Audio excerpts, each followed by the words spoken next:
ഒരു പാർട്ട് നാരങ്ങയും 3 പാർട്ട് വെള്ളവും നമ്മൾ ഇതിൽ മിക്സ് ചെയ്ത് വെച്ചിട്ടുണ്ട്. എന്നിട്ട് 5 മിനിറ്റ് നമ്മൾ റെസ്റ്റ് ചെയ്യാം. അപ്പൊ 5 മിനിറ്റ് കഴിഞ്ഞ് കാണാം.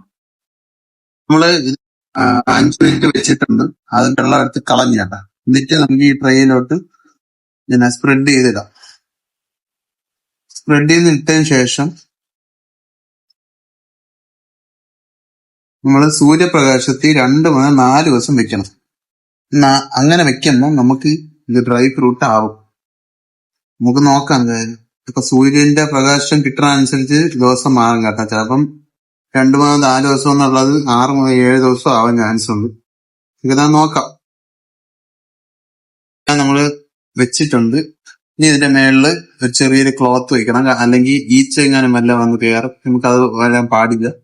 അപ്പൊ നമുക്ക് അങ്ങോട്ട് പോകാം. നമ്മളിപ്പോ ഒരു ട്രേയിൽ വെച്ചിട്ട് ഒരു ചെറിയൊരു ഷീറ്റ് പോലത്തെ ഒരു സാധനം വെച്ച് മൂടിയിട്ടുണ്ട് കേട്ടോ. ഇതാകുമ്പോ നമുക്ക് പ്രാണികളൊന്നും കയറത്തുമില്ല. പിന്നെ നമുക്കിത് ഉണങ്ങി കിട്ടുകയും ചെയ്യും. അപ്പൊ ഇനി 2-3 ദിവസം കഴിഞ്ഞ് കാണാം. ടാറ്റാ. അപ്പൊ നമ്മളെ 2 ദിവസം കഴിഞ്ഞിട്ടുണ്ട് കേട്ടോ. എന്തായാലും നമ്മൾ ഇത് ഉണക്കാൻ വേണ്ടി വെച്ചിട്ടുണ്ടായിരുന്നു.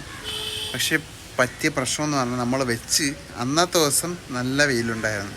പക്ഷെ പിറ്റേ ദിവസം ഒട്ടും വെയിലില്ല. അങ്ങനെ നമ്മളതിൻ്റെ അകത്തുള്ള വെള്ളം കുറച്ചങ്ങ് ഇറങ്ങിയതാ. പുറത്തിറങ്ങിയത് കൊണ്ട് തന്നെ അതിനകത്ത് ഫംഗസ് കയറി. ഞാൻ കാണിച്ചു തരാം. ചെറുതായിട്ടേ ഫംഗസ് കയറിയിട്ടുള്ളൂ. പക്ഷേ റിസ്ക് എടുക്കാൻ വയ്യ. ഫുഡ് പോയ്സണൊക്കെ നല്ല രീതിയിലുള്ള സമയമാണ്. അപ്പോൾ നമ്മൾ ഇവിടെ കൊണ്ട് ഇതിൻ്റെ ഐഡിയ നമ്മൾ ഉപേക്ഷിക്കുകയാണ്. പക്ഷെ നമ്മളിത് ചെയ്യും. അത് ഉറപ്പായിട്ടുള്ള കാര്യം. ഇന്നല്ലെങ്കിൽ നാളെ നമ്മളത് ചെയ്തിരിക്കും, ഉറപ്പാണ്. അങ്ങനെ ഈ ചെറിയൊരു കാര്യം കൊണ്ട് നമ്മൾ തോറ്റു കൊടുക്കാൻ ഒരുക്കമല്ല. ഇതിപ്പോൾ വെള്ളം കയറിയത് പ്രശ്നമാണ്. ബാക്കിയുള്ള എല്ലാം ഓക്കെയാണ്. കണ്ട ഉണങ്ങിയത് നല്ല രീതിയിൽ ഉണങ്ങിയതൊക്കെ ഉണ്ട്. കണ്ട ഇതൊക്കെ ഉണങ്ങിയതാണ്. പക്ഷെ വെയിലാണ് നമ്മളെ ചതിച്ചത്. നമ്മളിതിൽ അധികം പ്രാണികളൊന്നും ഇതുവരെയായിട്ട് കയറിയിട്ടില്ല. ഇപ്പോഴാണ് ഒരു ഈച്ച കയറുന്നത്.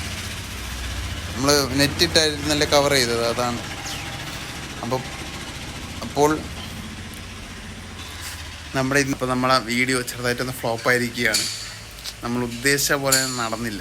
കാര്യം നമ്മൾ പ്ലാനിങ് എല്ലാം സെറ്റായിരുന്നു. പക്ഷേ കുറച്ച് പ്രശ്നങ്ങളുണ്ടായി.